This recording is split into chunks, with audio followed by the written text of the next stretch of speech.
السلام علیکم ورحمۃ اللہ وبرکاتہ۔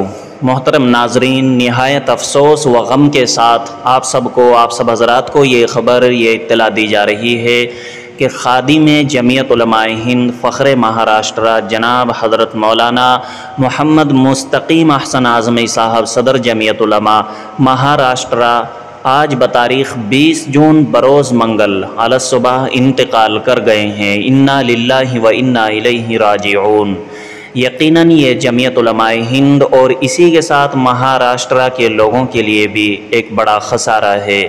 ناظرین، آپ سب سے دعائے مغفرت کی درخواست ہے، آپ سب حضرت مولانا کے لیے دعا فرمائیں، ان کے حق میں دعا کریں کہ اللہ تعالی حضرت موصوف کو، حضرت رحمت اللہ علیہ کو جنت الفردوس میں اعلیٰ مقام عطا فرمائے، اور اس موقع پر اللہ پاک ان کے پسماندگان کو، ان کے لواحقین کو اللہ پاک صبر جمیل کی توفیق عطا فرمائے، آمین یا رب العالمین۔